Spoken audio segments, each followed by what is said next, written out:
Hello and welcome to the Fighting Moose Podcast. I'm your host and narrator, Jason Hendrickson. This is a podcast where I retell stories, some fictional and some historical, that can be enjoyed by people of all ages. So continuing on with our Halloween stories, we read today about the Little Pumpkin from the Topaz Story Book, and this story was written by Emma Florence Bush. Now, this story goes along with our activities last night. After catching a show in downtown Detroit, my family and I carved some pumpkins into jack-o'-lanterns. Carving pumpkins is always fun, but I think the best part of pumpkins is the seeds. After cleaning the guts out of the pumpkin, I cleaned up the seeds, boiled them, and then roasted them in the oven. And on the way into the studio this morning, I ate about a quarter cup of these seeds, and boy were they delicious. How about you? Do you like roasted pumpkin seeds? If you do, or even if you don't, hopefully you are getting outside to enjoy some beautiful fall weather, and hopefully you are enjoying the changing colors of the trees as well. Now, let's turn to today's story. I hope you enjoy. Let's begin. Liftoff. We have a liftoff.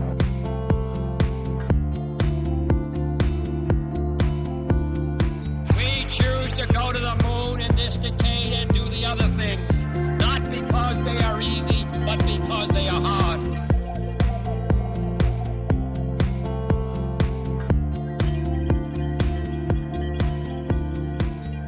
The Little Pumpkin. Once there was a little pumpkin that grew on a vine in a field. All day long the sun shone on him, and the wind blew gently around him. Sometimes the welcome rain fell softly upon him, and as the vine sent her roots deep down into the earth and drew the good sustenance from it, and it flowed through her veins, the little pumpkin drank greedily of the good juice, and grew bigger and bigger, and rounder and firmer and firmer. By and by, he grew so big, he understood all that the growing things around him were saying, and he listened eagerly. "I come from the seed of a jack-o'-lantern," said his vine to a neighbor. "Therefore, I must grow all jack-o'-lanterns." "So did I," said a neighbor, "but no jack-o'-lanterns for me. It is too hard a life. I am going to grow just plain pumpkins." When the little pumpkin heard he was supposed to be a jack-o'-lantern, he grew very worried, for he could not see that he was in any way different from any ordinary pumpkin, and if Mother Vine expected him to be a jack-o'-lantern, he did not want to disappoint her. At last he grew so unhappy over it that the dancing little sunbeams noticed it. "What is the matter, little pumpkin?" they cried. "Why do you not hold up your head and look around as you used to do?" "Because," answered the little pumpkin sadly, "I have to be a jack-o'-lantern, and I don't know how. All I know about is how to be a little yellow pumpkin." Then the merry little breezes laughed and laughed until they shook the vine so that all the pumpkins had to tighten their hold not to be shaken off. "Oh, little pumpkin," they cried, "why worry about what you will have to do later? Just try with all your might to be a little yellow pumpkin, and believe that if you do the best you can, everything will be all right. We know a secret, a beautiful secret, and someday we will tell it to you." "Oh, tell me now!" cried the little pumpkin, but the sunbeams and breezes laughed together and chuckled. "Oh no, oh no, oh no. Just grow and grow and grow, and someday you will know." The little pumpkin felt comforted.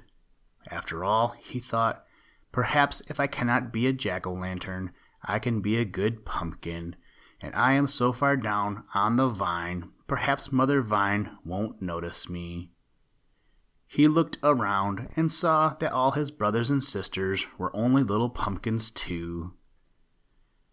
"Oh dear," he cried.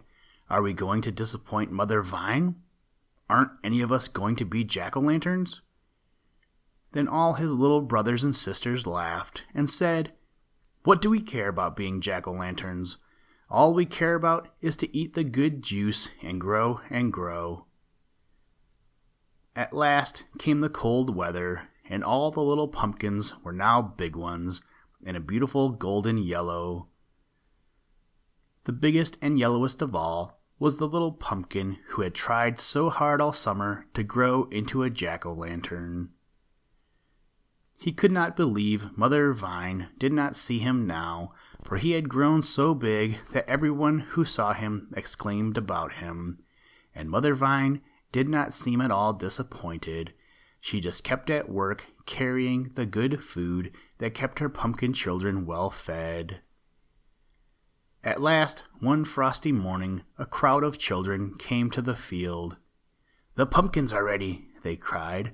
"The pumpkins are ready, and we are going to find the biggest and yellowest and nicest to make a jack-o'-lantern for the Thanksgiving party. All the grandmothers and grandfathers and aunts and uncles will see it, and we are going to eat the pies made from it." They looked here and there all over the field and pushed aside the vines to see better. All at once they saw the little pumpkin. "Oh," they cried, "what a perfect jack-o'-lantern, so big and firm and round and yellow. This shall be the jack-o'-lantern for our Thanksgiving party, and it is so large there will be pie enough for everyone." Then they picked the pumpkin and carried him to the barn. Father cut a hole in the top around the stem, lifted it off carefully, and scooped out the inside, and the children carried it to Mother in the kitchen. Then Father made eyes and a nose and mouth and fitted a big candle inside. "Oh, see the beautiful jack-o'-lantern," they cried. The little pumpkin waited in the barn. "At last I am a jack-o'-lantern," he said. After a time it grew dark, and Father came and carried him into the house and lighted the candle and put him right in the middle of the table. And all the grandmothers and grandfathers and aunts and uncles cried, "Oh, what a beautiful, big, round, yellow jack-o'-lantern." Then the little pumpkin was happy, for he knew Mother Vine would have been proud of him, and he shone, shone, shone, until the candle was all burned out. Listen, Tranquility Base here. The Eagle has landed. That's one small step for man, one giant leap for mankind.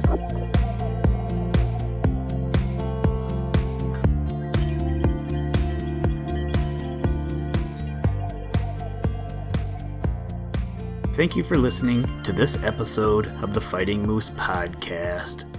Please join us next time as we read another exciting story. Today's music was provided by the artist Analog by Nature, and the audio clips were provided from NASA. For more information to download and or listen to audio or materials from all our recordings, or to contact us, please visit www.thefightingmoose.com, or you can follow the links in the show notes. If you enjoy the podcast, please leave us a review wherever you get your podcast or on iTunes, and tell a friend. Thank you for your patronage, and as always, try and do a random act of kindness every day. Mission complete, Houston. After serving the world for over 30 years, the space shuttle turned its place in history, and it's come to a final stop.